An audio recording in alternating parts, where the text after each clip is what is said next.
Bonsoir à tous. Cette semaine, Église du Monde tourne son regard vers le Burundi, ce pays de la région des Grands Lacs, qui connaît depuis le mois d'avril dernier une profonde crise politique suite à la décision du président Nkurunziza de briguer un troisième mandat. Et les violences, en particulier à Bujumbura, la capitale, sont quotidiennes et font craindre un nouveau génocide. L'Église catholique, qui a dénoncé avec force cette crise, a subi des menaces. Une église qui connaît une forte vitalité, on en parlera, avec environ 65% de fidèles à travers le pays. Donc décryptage sur ces différents aspects de la vie au Burundi en ce moment avec notre invité, le Père Audace Manirambona. Père, bonsoir. Bonsoir Stéphanie. Un grand merci de nous rejoindre sur ce plateau. Je précise que vous êtes burundais, vous êtes prêtre lazariste Fidei Donum, c'est-à-dire que vous êtes envoyé en mission par votre diocèse au Burundi. Vous étiez à Bujumbura et vous êtes arrivé en France en 2004. Pour rappel, quelques éléments pour nous resituer un petit peu le Burundi. Donc ancienne colonie belge, devenue indépendant en 1962, ce pays compte environ 9 à 10 millions d'habitants. Il a été marqué par une terrible guerre civile dans les années 90, début des années 2000. On a une configuration avec 14% de Tutsis, environ 85% de Hutus et 1% de Twa. Voilà, je donne ces éléments-là qui nous permettront aussi d'éclairer un petit peu ce qui se vit en ce moment. Est-ce que vous avez le sentiment que c'est une crise de plus qui touche le Burundi qui a subi beaucoup de conflits au travers de ces dernières décennies depuis l'indépendance? Merci de m'inviter sur ce plateau. Je partage toujours volontiers les nouvelles de mon pays, le Burundi. Et ça me permet en même temps de faire une toute petite clarification parce qu'effectivement, je suis prêtre Fidei Donum, mais je suis plutôt envoyé par ma congrégation, la congrégation de la mission. Je suis prêtre lazariste. Et le contrat se signe entre le supérieur provincial et l'évêque du diocèse. Et pas le diocèse. Mais mon diocèse d'origine me connaît. J'ai vécu plus de 10 ans dans le diocèse de Bujumbura, parce que c'est là où j'ai fait mes études secondaires. Mais je suis natif du diocèse de Ngozi, qui est dans le nord du Burundi. D'accord. Voilà. Et vous avez été ordonné à Bujumbura? J'ai été ordonné au Cameroun. Au Cameroun, donc vraiment, c'est l'international comme événement que j'ai vécu. Mais en même temps, c'est une situation qui m'a permis de regarder la situation de mon pays à partir de l'extérieur. Donc j'ai un point de vue plus ou moins, je dirais, objectif parmi les points de vue objectifs. Alors, les conflits des années 90, déjà, si vous les mentionnez, il y a 88, on avait déjà connu un conflit dans le nord du Burundi, justement, dans les communes de Ntega et Marangara. Mais en fait, ces deux communes, ce sont des résidus d'autres conflits qui ont existé au Burundi. Le plus grand qui est connu, c'est le génocide oublié, disait Jean-Pierre Chrétien, en 72-73, où 10% de la population a été décimée. Mais évidemment, les moyens de communication à l'époque n'étaient pas les mêmes. Et aujourd'hui, donc, nous pouvons passer donc, sur le 90, parce qu'en fait, le grand conflit ouvert va arriver en 93, où on connaissait un vent de démocratie, 90-93, élection d'un président démocratiquement élu, qui a prêté serment, mais qui a été assassiné 100 jours après son accession, une centaine de jours après son accession au pouvoir. Et ça a été un début de carnage, de massacre, les uns se vengeant, parce qu'il y avait des frustrations d'une trentaine d'années, parce qu'en 61, il y avait le premier ministre, lui aussi démocratiquement élu, son parti avait gagné les élections, qui a été aussi assassiné 100 jours après son accession. La victoire de son parti, il n'a pas pu savourer la victoire donc, des indépendances, le fruit des indépendances.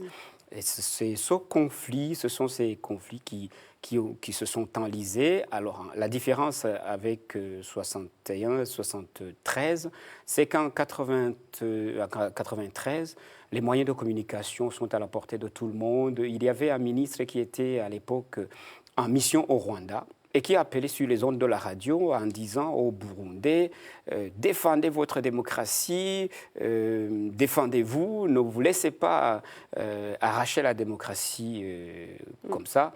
Et puis, donc, qui a été effectivement entendu et les gens se sont dressés pour défendre la démocratie, mais malheureusement, ils se sont massacrés.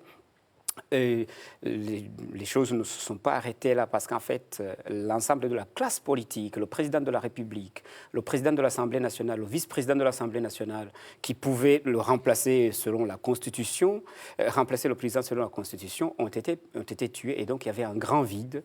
Le reste des ministres qui étaient au Burundi ont dû s'exiler. Le gouvernement a été à Bujumbura, mais dans un hôtel terré. Et puis, voilà, c'est ce conflit qui s'est enlisé et qui a duré jusqu'en 2005. Là, je ne fais pas la genèse et l'évolution du conflit, ça serait trop long. Finalement, ce pays, vous avez le sentiment qu'il est traversé par des conflits successifs ? Oui. Donc, oui, les conflits successifs. Quand on a eu ce qu'on appelle les accords d'Arusha aujourd'hui. En 2000, donc, les accords de paix. Les accords de paix, donc en 2000, mais qui n'ont pas été tout à fait conclus et terminés en 2000. Ça a été seulement en 2005, lorsque le dernier mouvement rebelle est sorti et a accepté de venir travailler avec ceux qui avaient signé les accords d'Arusha. En 2005, on se disait, ça y est, c'est bien parti pour pouvoir vivre dans une démocratie. Mais les 5 ans ont servi simplement à avoir un nouveau gouvernement, c'est vrai, démocratiquement élu, mais avec des clauses que parfois très peu de personnes comprenaient, et ce qui fait que le président actuel dira plus tard que son mandat, ce n'était pas un mandat, c'était presque un mandat de transition. Il n'a pas été élu directement par le peuple, et donc il reconnaît avoir été élu par le peuple en 2010.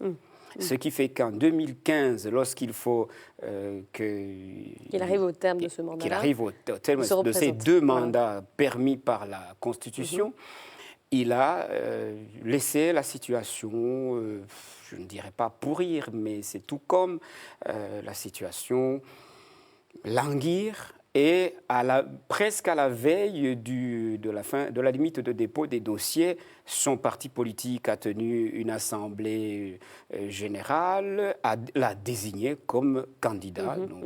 C'est ça qui a mis le feu aux poudres, alors. C'est ça qui a mis le feu aux poudres. Ça a été vraiment la goutte qui a fait déborder le vase. Les politiciens, dans l'entretemps, se posaient la question s'il ne fallait pas dénoncer, s'il ne fallait pas tout de suite prendre les devants. Mais d'autres disaient non, on ne peut pas parce qu'il ne s'était pas encore présenté comme candidat, donc on ne pouvait pas dénoncer. Et donc ça on se replace au mois d'avril, hein, donc voilà cette annonce de briguer ce 3e mandat, alors que la Constitution effectivement fixe la limite à 2. Et puis le 13 mai, un général, le général Guillaume Barré, tente un coup d'État qui est réprimé, hein, qui échoue. Donc voilà, c'est une succession d'épisodes violents avec des manifestations. Finalement, qu'est-ce qu'ils demandent, ces manifestants, aujourd'hui ? Eh bien, les manifestants, ils demandent le respect des accords d'Arusha. Je pense que dans ce sens, ils sont fondés à demander le respect des accords d'Arusha. Mais ce que peut-être beaucoup n'ont pas vu, c'est que les textes n'étaient pas aussi précis que ça. Parce que quand on dit chaque mot est analysé, on se rend compte qu'effectivement, au niveau des textes, on pourrait dire qu'il était fondé aussi de pouvoir se représenter. Si on dit il est élu pour 2 mandats, aucun président n'a le droit de dépasser 2 mandats, et élu par les suffrages universels directs, en 2005, effectivement, il n'a pas élu par suffrage universel direct. Il a D'accord. été élu par ceux qui ont été élus. Et alors, ceux qui manifestaient, ils demandaient. Le respect des accords d'Arusha, c'est 2 mandats. Je dis souvent que il manque peut-être l'honneur en tant que homme politique d'honneur.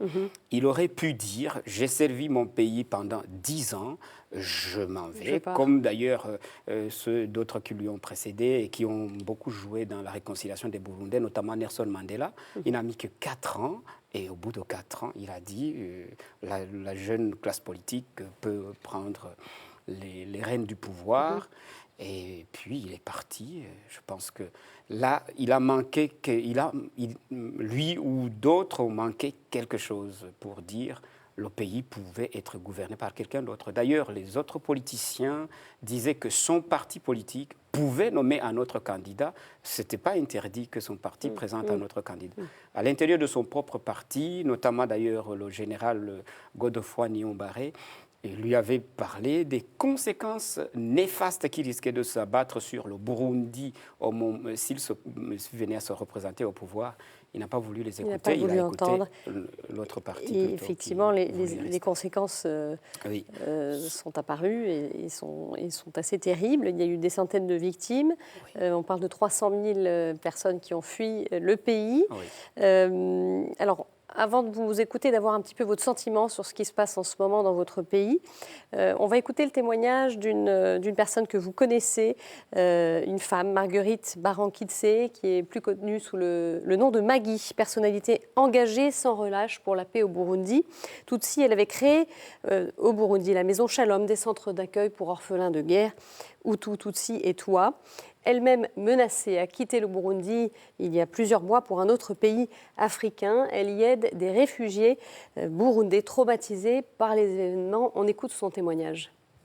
C'est un génocide. Au moins, on tue 10 jeunes Tutsis par jour. On nous a intimidés, on nous a exilés. Plus de 300 000, on dit 200 000, mais c'est 300 000 qui ont quitté le pays.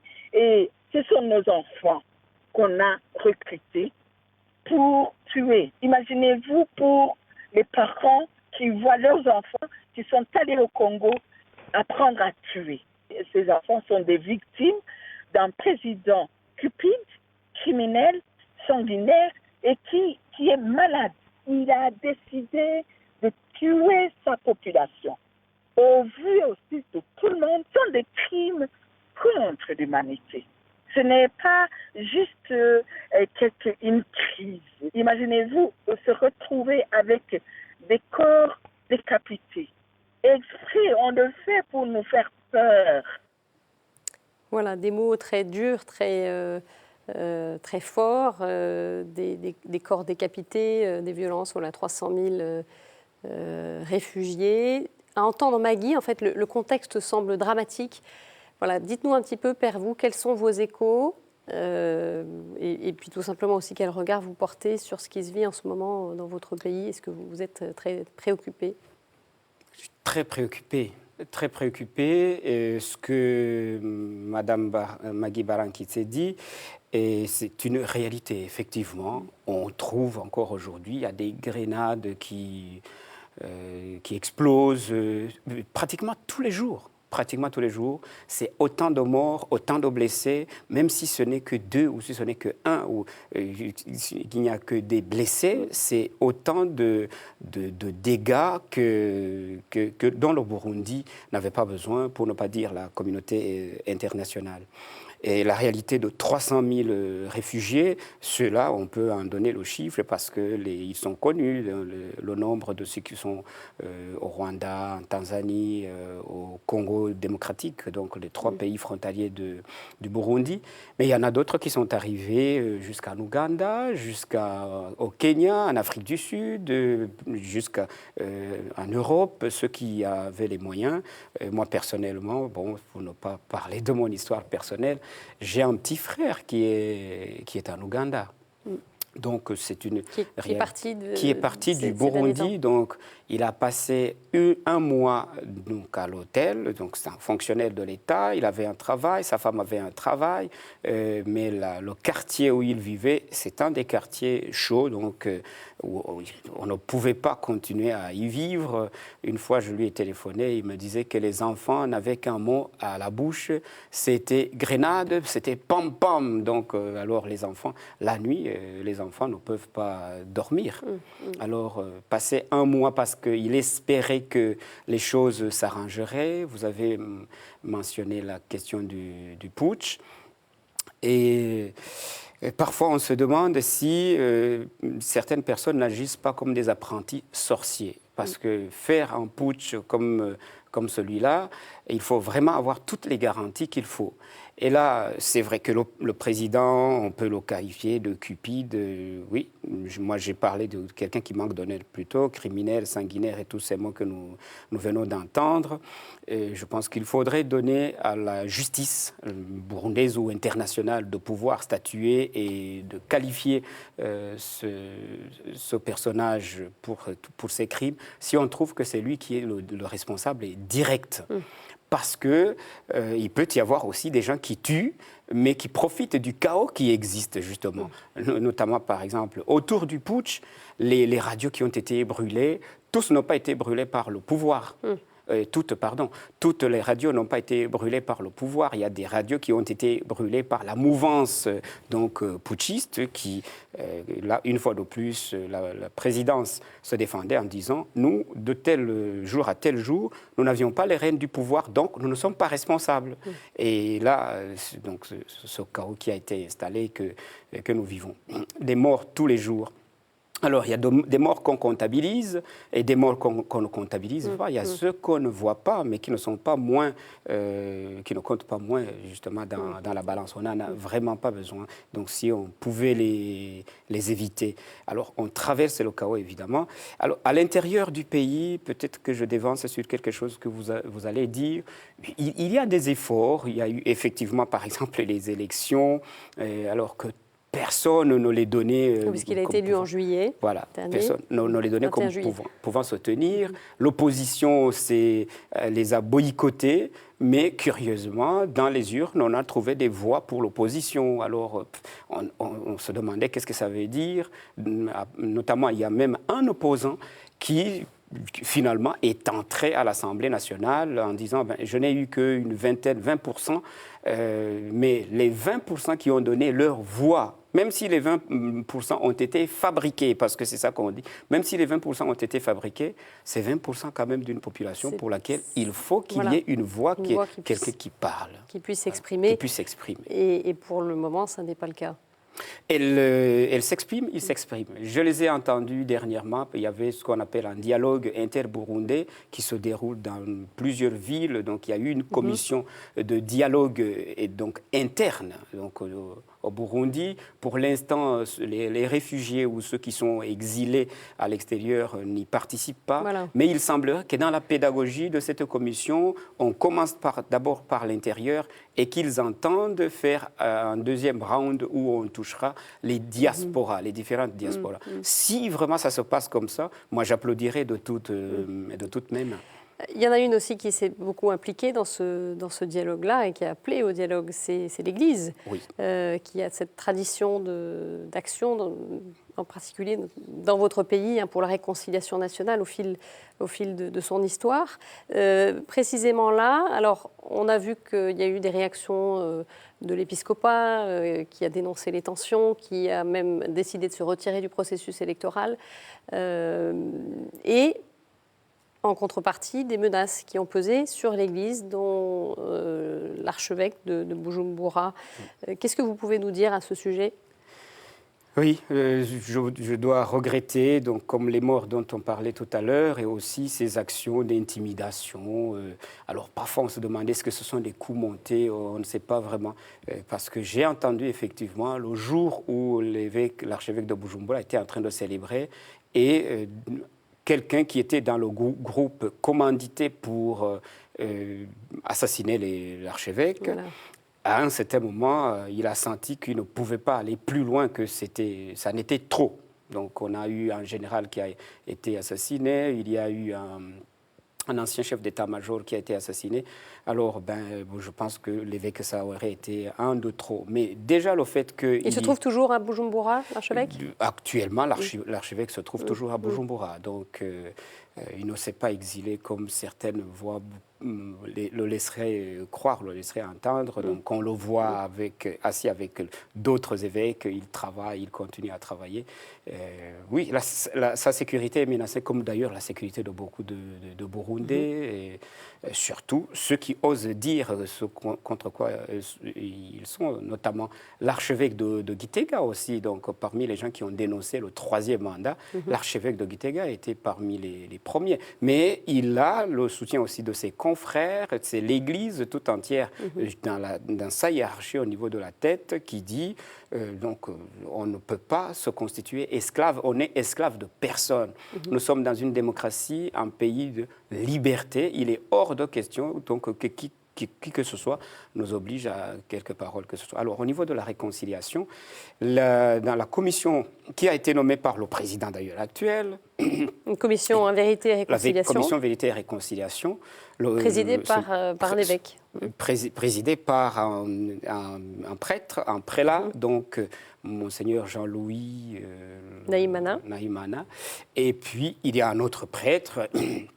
que je connais, qui avait fait des interventions sur la BBC notamment, et puis qui s'intéresse à la situation du Burundi. Je ne donnerai peut-être pas ici tout son curriculum vitae, mais c'est une personne qui travaille et qui a travaillé pour les réfugiés, et ainsi de suite. Donc il y a ce long travail depuis longtemps de l'Église. Oui. Depuis sur longtemps. Ce terrain-là. Parce que l'Église a été touchée déjà depuis longtemps. Je pense qu'avoir mentionné ici le premier évêque nommé du Burundi, Monseigneur Nestor Bihonda, il a été assassiné, lui aussi, dans des circonstances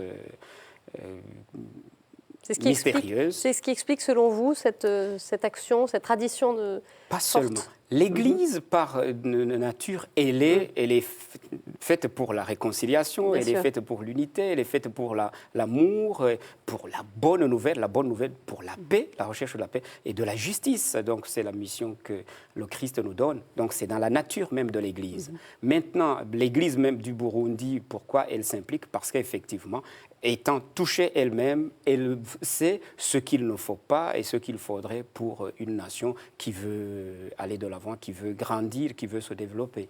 Donc, on écoute à nouveau Maggie. Alors cette fois-ci, c'est sur la situation humanitaire pour les réfugiés qui partent vers les pays voisins. Je ne saurais même pas décrire la détresse de ceux qui arrivent, qui fuient le pays. Parce qu'il y en a qui fuient, qui quittent la prison, qui fuient, qui sont torturés, des jeunes qui on les poursuit parce qu'ils ont manifesté, des gens qui sont brûlés par l'acide, qu'on a castré, des jeunes qu'on massacre. Et ça, quand ils arrivent ici, ils sont tellement traumatisés, où les mamans ne connaissaient pas où on a mis leurs enfants. Alors, comment les consoler? On travaille jour et nuit, mais on n'est pas payé, on partage des chambres. Moi-même, je n'ai pas ma propre chambre, donc on est là. On a décidé de refuser la fatalité, de résister, de s'entraider mutuellement. Voilà des propos recueillis par Pierre Francesca Graviani. Une question, Père, pour vous, l'issue possible de ce conflit, est-ce qu'on voit effectivement quelque chose qui s'étend dans les pays voisins, finalement les conséquences de ce qui se vit aujourd'hui? Voilà, comment le Burundi pourrait-il en sortir? Au risque de me répéter, je dirais dialogue. Dialogue, d'abord, au niveau de l'Église, par exemple, notre capital, c'est la parole, le Verbe qui s'est fait chair, qui est venu vivre parmi nous et qui nous partage cette parole. Quand les gens se partagent la parole, et ça rejoint une tradition africaine, la tradition de la palabre africaine. Au Burundi, on avait ce qu'on appelle les Bashinganda, et aujourd'hui, malheureusement, c'est une institution dont on ne voit pas très bien l'action sur le terrain. Donc, dialogue. La seule issue possible, c'est le dialogue. Le président actuel lui-même, c'est un ancien chef de guerre. Et donc, il est arrivé là parce qu'il y a eu un dialogue, il y a eu des accords qui ont été signés.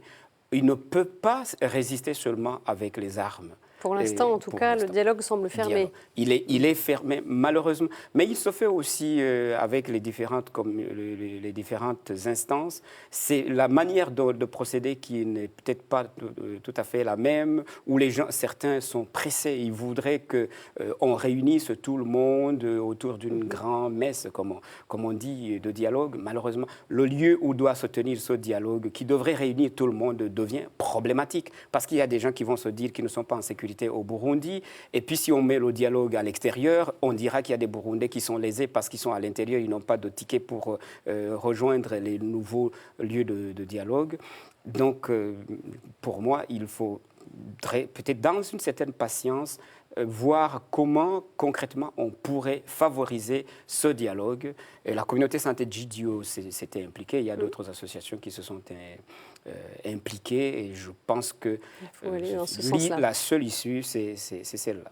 Merci Père, on arrive à la fin de cette émission, un grand merci de nous avoir rejoints pour nous apporter votre décryptage sur ce qui se vit actuellement dans votre pays, une situation que l'on va évidemment continuer à suivre avec attention. Et voilà, vous pouvez donc revoir cette émission sur notre site ainsi que sur nos réseaux sociaux. Très belle soirée à tous, au revoir.